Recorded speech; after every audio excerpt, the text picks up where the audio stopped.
Selanjutnya Made kumpul menurunkan 3 orang anak, masing-masing bernama yang pertama Wayan Mundel, yang kedua bernama Made Mundul, dan yang ketiga bernama Om Swastiastu, warganet yang beriman dimanapun berada. Kali ini saya akan membacakan lagi tentang Bapak Pasak, yaitu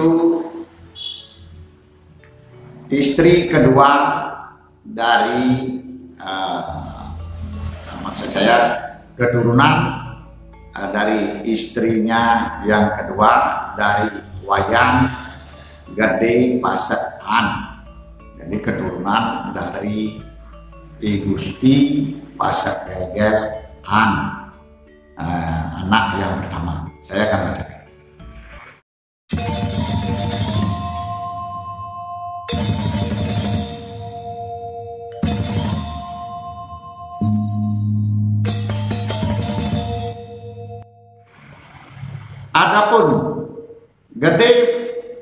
Adapun Wayan Gede Pasekan kemudian menikah lagi dengan Ni Gusti Ayu Nyoman Rai, lalu menurunkan 2 orang anak laki perempuan. Yang pertama bernama Gede Pasekan, sama dengan nama ayahnya. Adiknya perempuan bernama Niluh Made Rai Sukarni. Kemudian Wayan Gede Pasekan menikah dengan Niluh Made Kerani, lalu menurunkan 3 orang anak laki perempuan, masing-masing bernama yang pertama Wayan Gede Pasekan, juga hampir sama dengan nama ayahnya.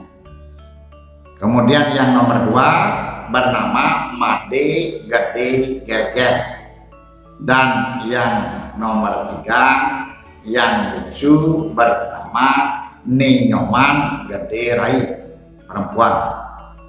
Selanjutnya Wayan Gede Pasekan menikah dengan Ni Made Gede Berati, menurunkan 3 orang anak laki perempuan.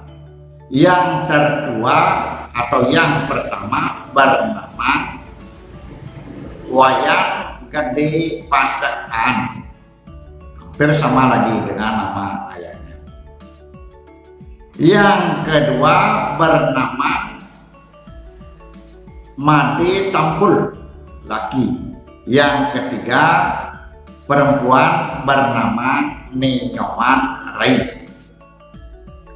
Selanjutnya Wayan Gede Pasekan menurunkan Prati Sentane 3 orang laki perempuan.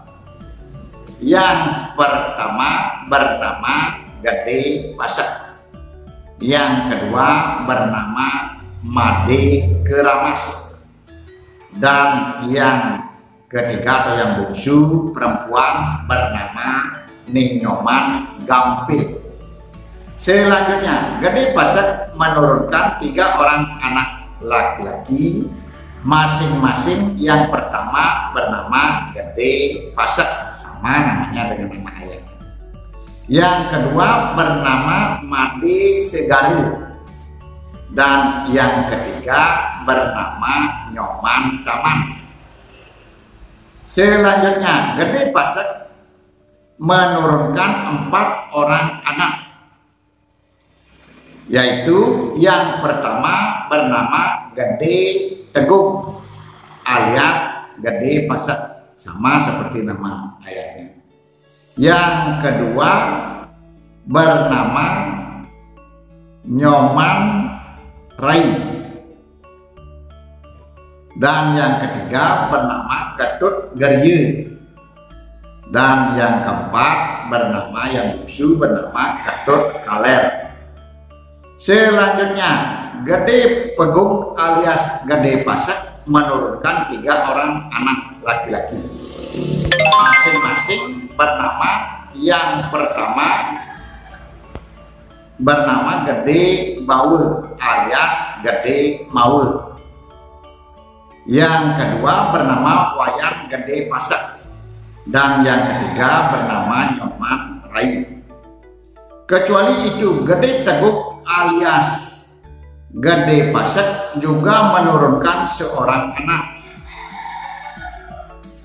laki, yaitu bernama Made Raja. Selanjutnya Nyoman Rai lalu menurunkan Made Wije, Ketut Gerye. Mohon maaf. Selanjutnya Nyoman Rai menurunkan Made Wije. Selanjutnya Ketut Gerye menurunkan Made Sirye. Dan selanjutnya Ketut Kaler menurunkan Ketut Sude. Mengenai Made Tampul menurunkan 3 orang anak, yaitu yang pertama bernama Made Kumpul, yang kedua bernama Nyoman Berendeng, dan yang ketiga yang paling bungsu bernama Ketut Kuprit. Selanjutnya Made Kumpul menurunkan 3 orang anak, masing-masing bernama yang pertama Wayang Mundel, yang kedua bernama Made Mundur, dan yang ketiga bernama Nyoman Pudet.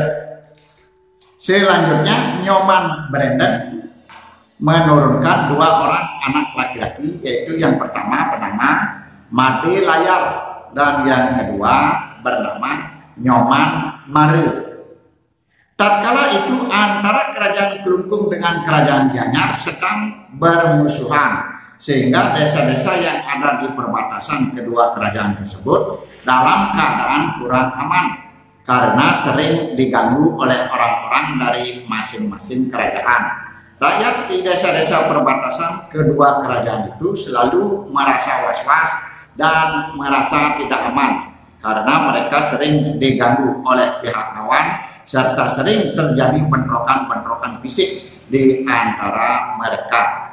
Dari peristiwa yang terjadi tidak jarang menimbulkan korban, baik harta benda maupun jiwa.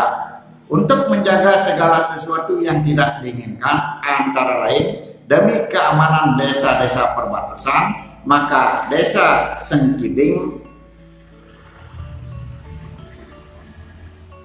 daerah Kelungkung yang terletak di perbatasan kedua kerajaan tersebut dipandang perlu diperkuat penjagaannya. Sebab itu Raja Kelungkung menempatkan sepasukan rakyat kerajaan Kelungkung di desa Sengkiding sebagai pasukan penjagaan perbatasan. Di antara pasukan tersebut terdapat Made Tampul dari desaan yang ditempatkan di Banjar Babakan, desa Sengkiding.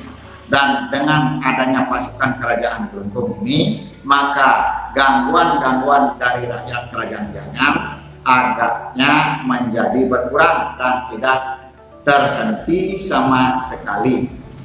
Namun pada suatu hari terjadi peperangan antara pasukan kerajaan Kelungkung dengan pasukan kerajaan Gianyar, sehingga terjadi pertempuran sengit yang mengakibatkan tidak sedikit jatuh korban.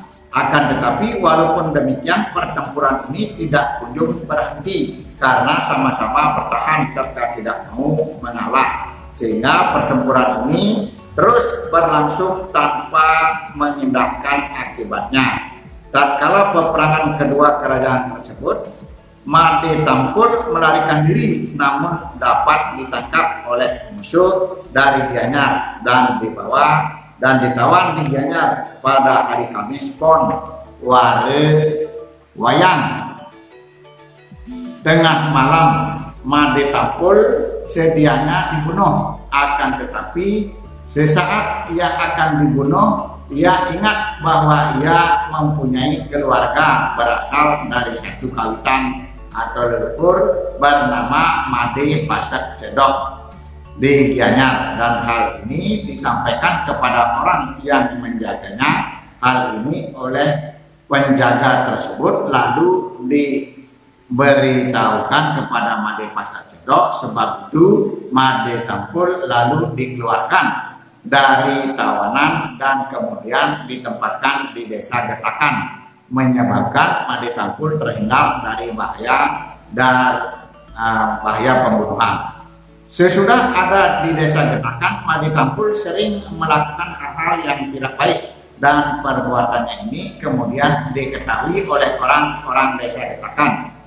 Lalu Made Tampul mau dibunuh, akan tetapi rencana pembunuhan Made Tampul ini diketahui oleh Made Pasak Cedok, menyebabkan pembunuhan tersebut tidak jadi dilakukan. Dan oleh Made Pasak Cedok, lalu Made Tampul diserahkan kepada Ki Dewa Agung di Klungkung, karena ia berasal dari desaan dan keluarga dari Gede Pasakan. Peristiwa ini kemudian diketahui oleh Wayan Gede Pasakan. Sebab itu ia menghadap Ki Dewa Agung di Klungkung untuk mohon agar Made Tampul diizinkan untuk diajak pulang ke desaan.